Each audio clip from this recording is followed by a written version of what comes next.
स्वातंत्र्य म्हणजे काय? अंग्रेज निघून गेले म्हणजे स्वातंत्र्य नाहीये. इथून पण स्वातंत्र्य पाहिजे ना, स्वतःचे विचार मांडायला, स्वतःची मतं मांडायला. माझं मेन शिक्षण हे दुबेजी सत्यदेव दुबेंकडे झालं. म्हणजे मी जे स्कूल ऑफ आर्ट्स मध्ये होतो. मला पेंटर व्हायचं होतं खरं. नागेश कुकुनूरनी डोंबिवली फास्ट पाहिला होता आणि त्यावेळेस त्याचा फोन आला होता, म्हणाला की संदीप कधीतरी आपण काम करूया, मला आवडेल तुझ्यावर काम करायला. सो आता बरीच वर्ष गेली आणि मग तो जेव्हा ही सिटी ऑफ ड्रीम्स लिहित होता तेव्हा तो जो मी कॅरेक्टर केला तो मी त्याच्या डोक्यात होतो, म्हणजे लिहितानाच तो म्हणाला हा संदीपच करेल.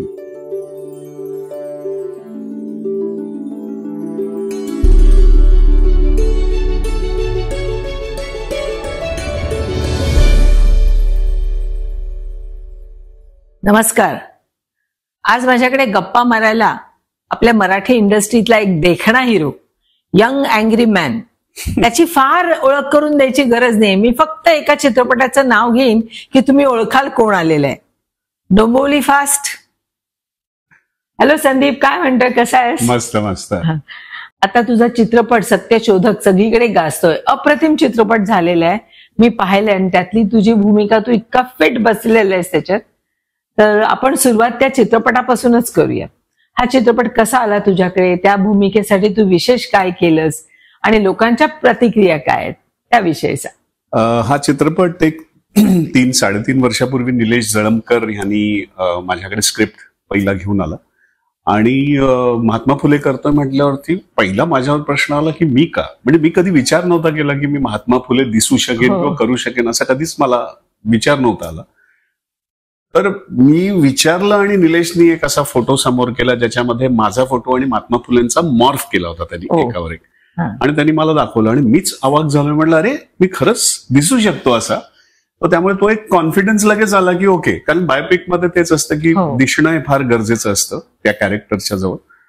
ते झाल्यानंतर मग खूप म्हणजे वाचन वगैरे सुरू झालं, सगळं रिसर्च सुरू झाला आणि त्याच्या आधी जे सगळ्यांना माहिती होतं महात्मा फुले, जे काही आपल्या इतिहासातल्या पुस्तकातनं किंवा इथून तिथून वाचून तेवढंच माहिती होतं. पण जेव्हा सगळं वाचन केलं, म्हणजे त्यांनी लिहिलेलं, त्यांच्यावरती लिहिलेलं, परत तेव्हा नरके होते, हरी नरके, त्यांच्याशी बोलणं, तर हे सगळं झाल्यानंतर कळलं की भयंकर माणूस होता. म्हणजे काय अवाक होतं त्या माणसाचं आणि विजन फारच मोठं होतं त्या माणसाचं. पहिल्यांदा मला हे लक्षात आलं की त्यांना हे लक्षात आलं त्या काळामध्ये की आपल्याला जरी त्या काळात स्वातंत्र्य मिळालं असतं आणि हे शिक्षणाचं काम झालं नसतं ना, आपण मागे राहिलो असतो. म्हणजे फायनली स्वातंत्र्य म्हणजे काय की नुसते ब्रिटिश निघून गेले, अंग्रेज निघून गेले म्हणजे स्वातंत्र्य नाहीये. इथून पण स्वातंत्र्य पाहिजे ना, स्वतःचे विचार मांडायला, स्वतःची मतं मांडायला. हे स्वातंत्र्य नव्हतंच तेव्हा, कारण बाकीच्या वर्गातल्या लोकांना इतकं दाबून ठेवलं होतं रूढी परंपरेच्या खाली, भीती दाखवून, की त्यांचे स्वतःचे विचार, त्यांची स्वतःची मतं बायका तर घराबाहेर पडू शकत नव्हत्या. आणि हे सगळं जर तसंच राहिलं असतं तर त्या स्वातंत्र्याचा काही उपयोग नसता झाला, आपण खूप मागासलेलं असतो. हे त्यांच्या लक्षात आलं, म्हणून त्यांनी मग ते काम सुरू केलं. जितकं महात्मा फुलेंचं काम आहे तितकं सावित्रीबाईंचं पण काम आहे. आणि त्यांनी कशी साथ दिली ते पण खूप. तर त्यांच्याविषयी चित्रपटात पण आपण दाखवलेलं आहे. तर त्यांच्याविषयी काय तुला वाटतं? सो जेव्हा पहिलं व्हर्जन आलं होतं निलेश जळमकरचं किंवा पहिलं व्हर्जन पाहिलं तेव्हा ऑब्व्हियसली, कारण तो महात्मा फुलेंवरती जास्त हे होता, तो इन्फ्लुएन्स्ड होता आणि तो खूप त्याला धरून होता. पण हळूहळू मी जेव्हा वाचन सुरू केलं आणि जेव्हा मला कळलं, आपल्याला हे माहिती होतं की महात्मा फुलेंबरोबर सावित्रीबाई, पण ते काय होत्या हे मला जेव्हा आपण शाळेपासून शिकत आलो. होय होय.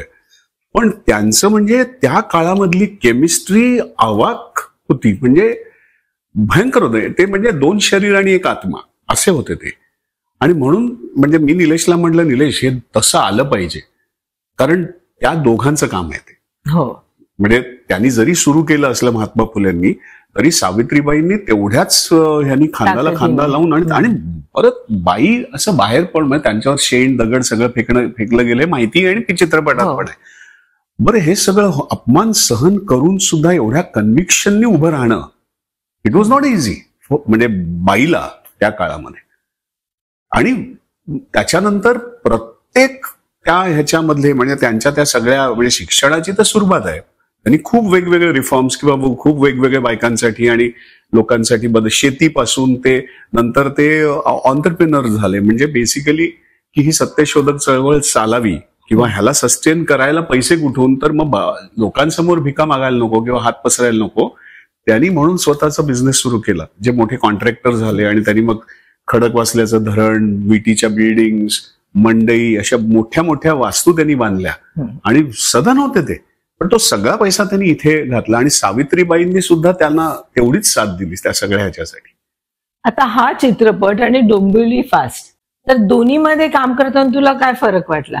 आता रेट्रोस्पेक्टिव्हली बघताना ह्या दोन्ही भूमिका आता माझ्यासाठी खूप महत्वाच्या झाल्या. म्हणजे ती डोंबिवली फास्ट मुळे मला मोठी ओळख मिळाली. आता श्वास आधी झाला होता, श्वास तर सगळीकडे गाजलाच होता. पण एक असतं ना की एक ऍक्टर फिल्म कॅरी करू शकतो अख्खी फिल्म, तुझ्या नावावर चालणार, तर ते फार गरजेचं असतं एखाद्या ऍक्टरला, जे मला डोंबिवली फास्टने दिलं. आणि डोंबिवली फास्ट हा ऑब्व्हियसली माझ्याही जगण्यातला होता आणि सगळ्यांच्या जगण्यातला होता. कारण मीही ट्रेनचा प्रवास केला होता. मी कॉलेजमध्ये जाताना चौथी सीट मिळवणं किंवा विंडो सीट मिळवण्यासाठी जे काही धडपड ते सगळं केलेलं होतं. त्यामुळे ते मी जवळून पाहिलं होतं. आणि एका अर्थाने त्या माणसाचा एक सात्विक जो राग असतो की आपल्याला आयुष्यात एवढं सुद्धा नाही मिळत. म्हणजे आपण एवढे टॅक्सेस भरतो, आपण सगळे करतो, आपण नाकासमोर चाललोय, आपण कोणालाही त्रास नाही दिलेला, काही नाही, तरी एक साधी सुखसोयी गोष्ट सुद्धा आपल्याला मिळू शकत नाही. हा त्याचा तो सात्विक राग होता. आणि एका अर्थाने तो खूप स्वतःसाठी होता की मला हे मिळत नाहीये. पण तो अनेक जणांचा होता. ती जी समस्या होती ती मुंबईकरांच्या प्रत्येकाची समस्या होती. त्यामुळे तो सगळ्यांना स्वतःचा चित्रपट असं वाटतं. कारण म्हणजे तुम्ही बघाल तर म्हणून तो निशिकांत कामतनी त्या सुरुवात होते फिल्मची तेव्हाच त्याचं जे एक रुटीन दाखवलं होतं, कितीतरी वर्षाचं ते एकच रुटीन आहे. कारण डोंबिवलीवरनं शहरात येणं मेन सिटीमध्ये आणि मग आयुष्य तर प्रवासात जातं आणि तुमचं कामातच जातं निघून. त्यामुळे तेच त्याचं आयुष्य गेली कित्येक वर्ष आहे. त्यांनी काहीच बाहेरचं पाहिलेलं नाही, त्याला काही असं तो आहे, तसा तो माणूस आहे. वेरेज महात्मा फुले हे काळाच्या त्या म्हणजे 19व्या शतकाच्या ह्याच्या असताना, सुरुवातीच्या ह्याच्यात असताना सुद्धा खूप विजनरी माणूस होता. पण त्यांनी जो सगळा झगडा केला किंवा ते एका अर्थाने ते सुद्धा अँग्री यंग मॅन, म्हणजे एक तर कुस्तीतले होते, मग त्यांनी विवेक आणि बळ दोन्ही वापरलं त्या काळामध्ये. जिथे बळ वापरायचं होतं तिथे त्यांनी ते लहुजी वस्ताद जे होते, त्यांचे जे गुरु होते कुस्तीतले, त्यांची शक्ती आणि हे सुद्धा त्यांनी वापरलं, जे सिनेमात पण आहे, जे विच वॉज ट्रू. सो त्यांना ते फार म्हणजे भयंकर हुशार किंवा विजनरी होते ते, की कुठे काय वापरायचं. आणि मेजरली त्यांचं काम होतं ते लोकांसाठी, येणाऱ्या जनरेशनसाठी होतं. म्हणून ऑब्व्हियसली त्यांना खूप ऍज अ व्यक्तिमत्व ते फारच मोठं होतं. वेरज डोंबिवली फास्ट मधला माधव आपटे हा स्वतः पुरता त्याच स्वतः, पण ते ऑब्व्हियसली तो प्रतीक होता. सगळ्यांचं जे दुखणं किंवा सगळ्यांचा जो त्रास होता, त्रागा होता, त्याचा माधव आपटे हा प्रतीक होता. तू एखाद्या नाटकात काम केलंयस का? म्हणजे माझं मेन शिक्षण हे दुबेजी सत्यदेव दुबेंकडे झालं. म्हणजे मी जे स्कूल ऑफ आर्ट्स मध्ये होतो. मला पेंटर व्हायचं होतं खरं, पण ते करता करता सई परांजपे जे मध्ये आल्या होत्या, त्यांना एक सिरीज शूट करायची होती. त्यांचं एक सोयरीक म्हणून एक नाटक होतं, त्याच्यावरती त्यांना त्यावेळेला दूरदर्शन होतं आणि 13 एपिसोडच्या वगैरे अशा सिरीज होत्या.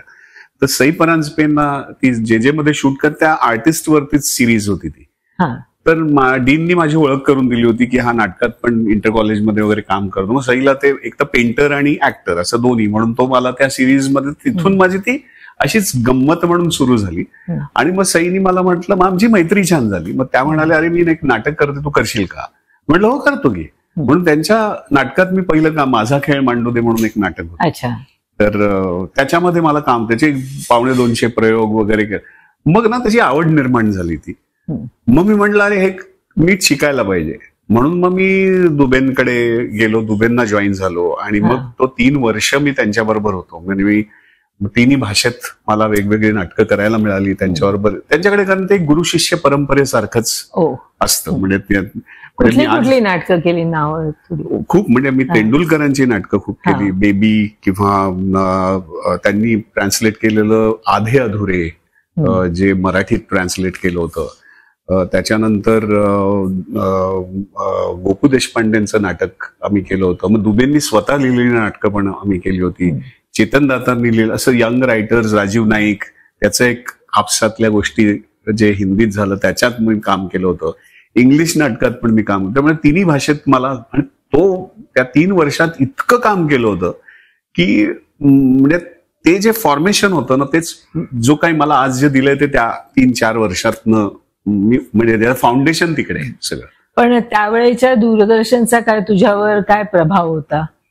त्यावेळेला इनफॅक्ट दूरदर्शनच होतं, आणि मी म्हटलं तसं किंवा दूरदर्शनवरती नाटक पण 1-2 मी केली होती. मला वाटतं त्यावेळेला मीना गोखले होती, मी डायरेक्ट केलं होतं त्यावेळेला ते नाटक वगैरे, विनय आपटे वगैरे सगळे. पण ते सगळे सिनियर होते, मी अगदीच नंतर तेव्हा जॉईन झालो होतो. पण मी हिंदी हे नाटक सगळं करता करताच मला पहिली फिल्म ही हिंदी मिळाली, श्याम बेनेगलांची, मम्मो म्हणून. कारण ते नाटक बघायला यायचे पृथ्वीला वगैरे, त्यांनी खूप नाटकं माझी पाहिली होती. त्यामुळे तो एक आपटे नावाचा एक इमिग्रेशन ऑफिसरचा रोल होता, तर त्यांनी मला तो करायला विचारलं, आणि मला ती पहिली फिल्म, हिंदी फिल्म माझी ती. त्याच्यानंतर मी 4-5 हिंदी फिल्म्स केल्या. मग गोविंद निलानींची केली 1084 की माह, मग इस रात की सुबेनी म्हणून सुधीर मिश्राची केली, मग शूल म्हणून राम गोपाल वर्माची केली, हजारो ख्वाहिशे अशी परत सुधीर मिश्रा, आणि मग मी हे श्रीराम राघवन वगैरे जे टेलिव्हिजन तेव्हा करायचे त्यात पण मी खूप काम केलं होतं त्यांच्याबरोबर. श्वास ही पहिली मराठी फिल्म माझी. जनरली ह्या फिल्म, आता डोंबिवली फास्ट काय किंवा श्वास काय, ह्या डिरेक्टर बरोबरच्या कंबाईंड फिल्म. म्हणजे काय की आता निशिकांत का म्हणजे डोंबिवली फास्टची 1 लाईनर त्याच्याकडे होती, आणि आम्ही त्याच्यावरती खूप डिस्कशन करत होतो, आणि त्याच्यानंतर ती फिल्म इतकी वेगळी होती. त्या काळामध्ये सोपं नव्हतं, एक तर बजेट पण मोठं होतं फिल्मचं, आणि विषयच वेगळा होता. म्हणजे असा डार्क आणि इंटेन्स विषय झालाच नव्हता मराठीत. त्यामुळे आम्हाला 1.5 वर्ष लागली प्रोड्युसर मिळायला त्या फिल्मला. तर असे ना वेगवेगळे प्रयोग मी मुद्दामून आम्ही केले की मराठीमध्ये काहीतरी वेगळं करायला मिळावं अशा आहे. तसाच गैर जेव्हा मी आणि सतीश राजवाडेच्या डोक्यात हा विषय होता, आणि तो पण त्याच्यात पण असंच आम्हाला 1.5 वर्ष लागलं. कारण ती फिल्म आम्हाला ना, म्हणजे ती जसं अब्बास मस्तान हिंदीमध्ये कशी स्टाईलाइज्ड फिल्म करतात, थ्रिलर ही गाणी आहेत, स्टाईल पण गोष्ट छान. सो असा एक छान गोष्ट, मग त्याच्यामध्ये गाणी, डान्स आणि स्टाईलाइज सगळं, अशा ह्याचा पहिली फिल्म मराठीतली ती कशी होती, म्हणजे आणि त्यात डबल रोल. हो, हिंदीच्या टाईपच ती फिल्म होती, जवळजवळ फक्त भाषा मराठी होती म्हणून आपण मराठी चित्रपट असं म्हणू त्याला. पण आणि ऍक्टर म्हणून पण तो एक फार चॅलेंजिंग एवढाचा मध्ये की 2 व्यक्ती दिसायला अत्यंत सारखे, म्हणजे काही फरक नाहीये, आणि तीच ते कन्फ्युजन असतो की बायकोलाच कळत नाही की खरा नवरा कोण, आणि तरी हे वेगळे उभे करायचे होते हे 2 व्यक्ती. तो एक चॅलेंज होता त्याच्यामध्ये. नाटक झालं, चित्रपट झालं, आता जे हे वेब सिरीज चालू आहे, तर वेब सिरीज मध्ये काही काम केलेस का?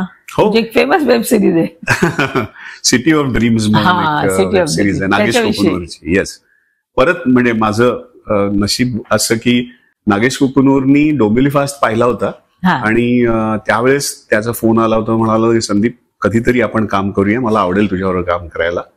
सो आता बरीच वर्ष गेली, आणि मग तो जेव्हा ही सिटी ऑफ ड्रीम्स लिहित होता तेव्हा तो जो मी कॅरेक्टर केला तो मी त्याच्या डोक्यात होतो, म्हणजे लिहितानाच तो म्हणाला हा संदीपच करेल, कारण त्याच्या ते डोक्यात ठेवूनच त्याने लिहिलं होतं. तर ते आणि परत म्हणजे तो त्याचाही आवडता कॅरेक्टर होता, आणि जेव्हा आम्ही भेटलो आणि त्याच्यावरती डिस्कस झालं तर आणि मजा आली, म्हणजे त्याच्याबरोबर काम करायला. त्याचे 2 सीझन्स मध्ये मी होतो.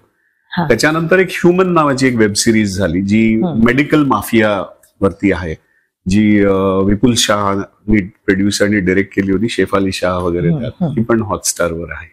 संदीप, अजून एक मला विचारायचं, म्हणजे आपण बोलतोय त्यावरून सांगते की सध्या जे काही चित्रपट येत आहेत ते सगळे चित्रपट, पठाण म्हण, अजून कुठले होते ते जवान, सगळं मारामारी, रक्तपात, सेक्स, व्हायलन्स असे संपूर्ण चित्रपट अशाने भरलेले आहेत. अशा वेळेला श्यामची किंवा तुझा सत्यशोधक असे चित्रपट लोक पाहतात का? किंवा लोकांची आवड बदलली आहे का? आता लोकांना हे बघायचं नाहीये तर रक्तपात आणि जे काय सध्या चाललेलं आहे ते बघायला आवडतं का? मला असं वाटतं, खरं तर आपण नेहमी म्हणतो की नाही हा ट्रेंड आलाय किंवा हे आलाय, खरं असं नसतं. हे बरोबर आहे की एक चालला का लोक तशाच प्रकारचे करायचा हे असतो, पण तरी सुद्धा आपण कितीतरी उदाहरण आहेत की त्या ट्रेंडच्या अगेन्स्ट एक वेगळा सिनेमा आलाय आणि तो सिनेमा खूप चाललाय. सो मला नाही वाटत की असा काही कुठला काळ किंवा वेळ असतो. जसं आता आपण हा म्हणतोय की श्यामची आई किंवा महात्मा फुलेंचा, एका अर्थाने ह्या सिनेमांची पण गरज असते. याचं कारण असं की तुम्हाला रेट्रोस्पेक्टिव्हली बघता येतं की त्या काळातलं आयुष्य, त्या काळातली ही विजनरी माणसं कशी होती आणि आता आपण कुठे आहोत. हा एक रेट्रोस्पेक्टिव्ह एक पर्स्पेक्टिव्ह किंवा विजन मिळतं. आणि दुसरी गोष्ट की येणाऱ्या पिढ्यांना सुद्धा किंवा नवीन जेन आहे जी जेन आपण म्हणतो त्यांना सुद्धा हे कळायला पाहिजे, यंग जनरेशन. जो कारण काय असतं ना, जसं आमच्या सिनेमामध्ये पहिलंच वाक्य विच इज व्हेरी इम्पॉर्टंट की इतिहास घडवायचा असेल तर इतिहास माहीत असायला पाहिजे. म्हणजे तुम्हाला पुढे जर का काही इन्व्हेन्शन पासून काही घडवायचं असेल तर एक माहिती पाहिजे, रेफरन्स पाहिजे की काय केलेलं आहे आणि आपण काय करू शकतो. सो हा एक इन्स्पिरेशनल काही एलिमेंट्स मिळू शकतात या सिनेमातनं. सो माझं असं म्हणणं की काळाची काही गरज नसते, फक्त तो सिनेमा नीट कसा प्रेझेंट होतोय, तो कसा कनेक्ट होतोय हे बघावं लागतं. म्हणजे स्क्रिप्ट लिहिताना, कारण बायोपिक हा फार कठीण भाग असतो.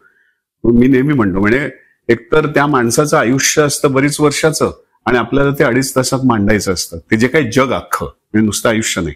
तर तो एक फार मोठा स्किल आणि हे लागतं की ते कसं तुम्ही मांडताय आणि कसं ते इंटरेस्टिंगली लोकांना कनेक्ट पण करताय, हे फार गरजेचं असतं या. नाही पण हे बरोबर आहे तू म्हणतोयस ते, परंतु मला असं वाटतं की लोकांची आवडच बदललेली आहे. आय थिंक तो ना एक थोडासा फोमोचा पण भाग असतो. म्हणजे कसं असतं की एक ग्रुप ऑफ मित्रांनी पाहिलेलं असतं आणि मग ज्यांनी पाहिल्यानंतर तू अभि तक देखा नाही, अरे तू क्या मतलब, आणि मग त्यांनी बघावं लागतं का तर मग कोणी. सो तो एक वेगळी एक सायकोलॉजी आहे ती, त्याला आपण फिअर ऑफ मिसिंग आउट जे म्हणतो की अरे मला पण बघायचं. You have to be updated in everything ना, आपण जे म्हणतो तसं की जे सगळं आहे इव्हन सोशल मीडियावरती पण एवढी स्टाईल पण असे, हे आता नवीन चाललंय ते आम्हाला हे जुनं काय म्हणजे ते पण एक असतं. या करेक्ट. पण तरी सुद्धा जसं तुम्ही नाव घेतलं की बाई पण भारी देवा किंवा आता जिम्मा किंवा अशी सुद्धा सिनेमा. सो इट्स ऑल, माझं असं म्हणणं आहे की हाऊ यू प्रेझेंट, तो कनेक्शन पॉइंट फार गरजेचं असतं.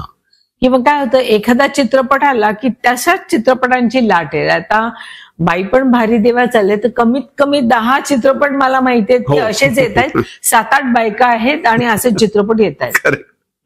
तर त्यामुळे हा भाग असतो, हा सिनेमातला भाग असतोच. पण तो तेच कळत नाही की काय असते ना, त्याची जी गंमत असते विषयाची किंवा त्या ह्याची, ती ऑलरेडी आता लोकांनी कन्झ्युम केलेली असते. तर काय सगळेच सिनेमा चालणार, कारण ऑलरेडी पोट भरले, आता ते झाले, बघून झाले, आता त्याची गंमत घेतली लोकांनी. सो मग काहीतरी वेगळं द्यावंच लागतं, त्याचा खरं विचार व्हायला पाहिजे. संदीप, मगाशी बोलता बोलता तू बोललास की मला खरं पेंटर व्हायचं होतं, पण या अभिनय या क्षेत्रात आलास तर तुझी जी हॉबी होती म्हण किंवा तुला जे आवडायचं ते तू किती अजून चालू ठेवलेली आहेस? हॉबी अजूनही करतोस का, पेंटिंग वगैरे?